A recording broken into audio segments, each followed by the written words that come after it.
Hypnotic, Ameaça Invisível, é o novo filme do Robert Rodrigues. Robert Rodrigues, do Spy Kids, do Spin City, da trilogia Era Uma Vez no México, Pistoleiro, também co-diretor e co-roteirista de Um Drink no Inferno. Enfim, é o Robert Rodrigues. E a sensação que eu fiquei com esse filme, assim, é um problema, eu vou falar um pouco a respeito, mas caramba, Rodrigues, assim, eu gostaria que ele evoluísse, assim, o cinema dele evoluísse, fosse pra frente. E a sensação que eu fiquei assistindo esse filme é como se um estudante de cinema, talvez nem na faculdade, talvez nem no colégio, tivesse assistido Inception e quisesse fazer a versão dele e fizesse, mas sem o conhecimento, sem a capacidade, sem, enfim. Mas vamos falar. Eu sou Felipe Fonseca, sejam bem-vindos ao meu canal. Se você não é inscrito ainda, por favor, considere se inscrever. Deixe o like aí se você curtiu o vídeo e deixem aqui nos comentários se você assistiu, o que você achou. Porque eu tô curioso, assim. Eu só fui ver que o filme tá indo super mal, assim, tá sendo super mal falado depois que eu assisti o filme. Porque, como sempre, né, eu costumo não ver, né, coisas assim para não deixar influenciar e tal. Mas depois que eu assisto, né, e depois que eu gravo, faço a minha crítica, ou pelo menos já formulo a minha ideia a respeito, daí eu vou dar uma olhada e o filme tá indo super mal, né? A pior estreia da carreira do Robert Rodrigues e do Ben Affleck lá nos Estados Unidos. Passou bem batido, acho que tem a ver também com o momento que estreou, mas enfim. O filme também tem a Alice Braga, que tá sempre muito bem, eu adoro ela, eu sou fã dela e acho que ela tá muito bem. O elenco todo, na verdade, tá bem, não tem problema nenhum. Tudo que eu vou falar nesse vídeo aqui não tem nenhum problema o elenco. Mas tem vários problemas a ideia do filme, né? O roteiro do filme, especialmente, né? E parte, sim, a direção, montagem, e é tudo do Robert Rodrigues, né? Tem uma questão, assim, o filme, a sinopse geral, o Ben Affleck é um policial. E aí ele tem uma filha sequestrada, isso é um grande trauma na vida dele. O filme começa com ele numa sessão de terapia, e aí ele está sendo liberado para poder voltar ao serviço. E aí logo no começo do filme eles estão fazendo uma tocaia lá para uma dica que eles receberam de um assalto a um banco, e eles percebem que tem algo estranho, tem uma figura meio estranha lá, e suspeita, o Ben Affleck vai atrás e tal. Acaba acontecendo esse assalto, mas eles não conseguem evitar a polícia, e nesse assalto ele tem uma pista lá, coincidentemente ou não, do paradeiro da filha dele, né? Tem uma foto lá da filha dele, e aí a narrativa vai se desenvolver. Eu não quero dar spoilers sobre esse filme, porque esse filme é cheio de reviravoltas e tal, mas mais no finalzinho eu aviso, tá? Tem algumas coisas que é impossível não falar, não fazer uma crítica desse filme sem revelar, sem falar um pouco, tá? Mas mesmo quando eu for falar, eu vou avisar, e mesmo assim eu não vou entregar, assim, eu vou falar em linhas mais gerais.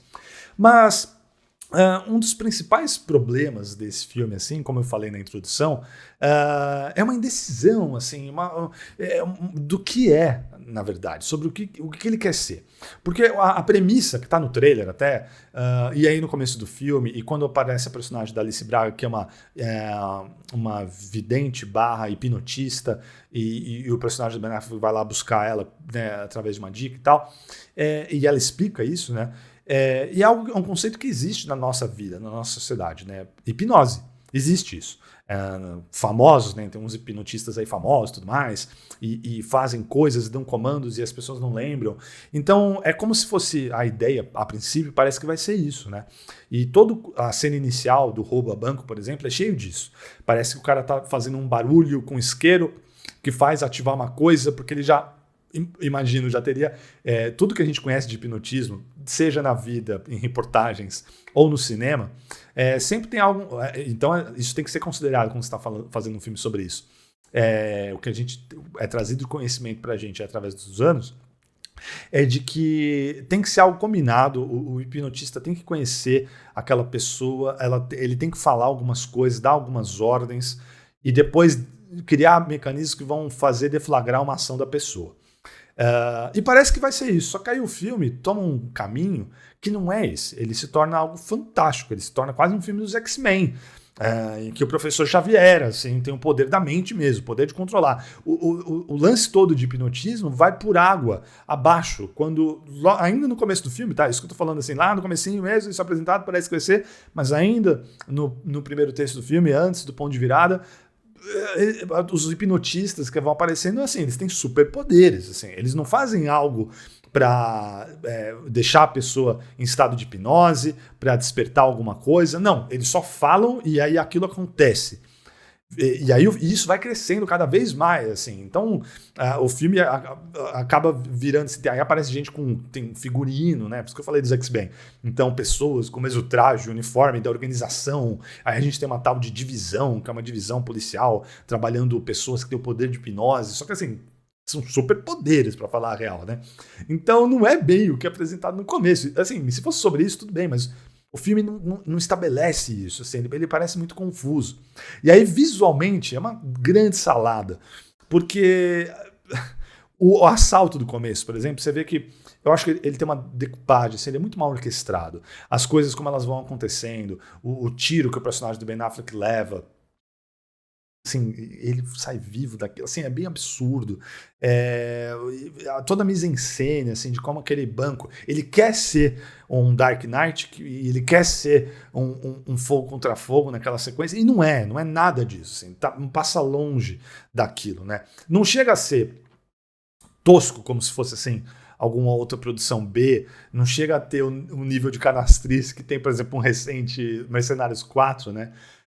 Mas ele tá tentando imitar e se inspirar em coisas que são tão sensacionais que daí, em comparação, fica muito para baixo, né? Então esses filmes que eu citei, por exemplo, né? Então, aí por isso que ele acaba se tornando mais tosco, né? Se ele fosse mais original nas suas ideias visuais, talvez a sensação fosse melhor. Mas não é, ele tenta copiar. Então, numa cena lá, quando o personagem do Ben Affleck começa a ver o mundo dobrado e tal, é impossível não fazer a comparação com Inception.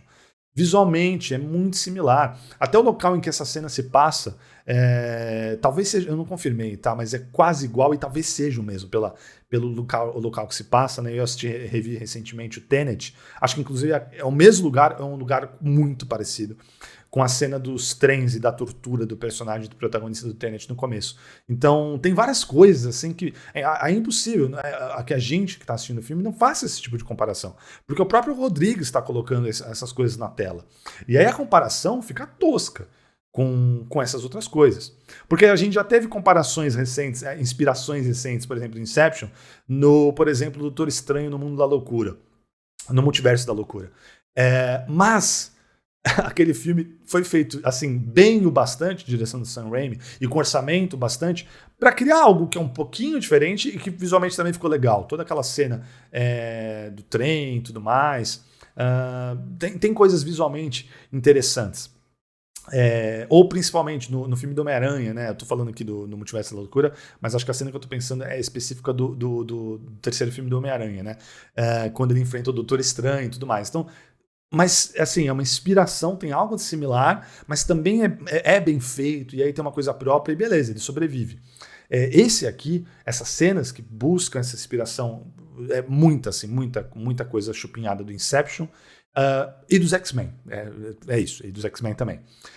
Mas aí não cai bem, a comparação fica meio patética em certos casos, em certas cenas. Fica também uma sensação no roteiro lá pras tantas, né, sem dar spoiler ainda, de que talvez seja uma tentativa de franquia, porque tudo agora eles querem fazer franquia, mas assim, fica até assim, teve até risadas na sessão que eu tava, assim, de tão clara, evidente, meio boba a tentativa. E é uma pena, de novo, comecei falando isso, o elenco não tem problema nenhum, acho que o elenco tá bem, porque poderia muito bem, né, acontecer, né, em filmes assim, né, nossa, muito canastrão, muito ruim. Não, o Ben Affleck, ele tá fazendo bem o que ele precisa fazer, a Alice Braga tá fazendo bem o que ela precisa fazer, só que o material que é dado pra eles, assim, é bem complexo. Então agora eu vou entrar na parte que eu preciso falar algumas coisas que tem a ver com spoiler, gente.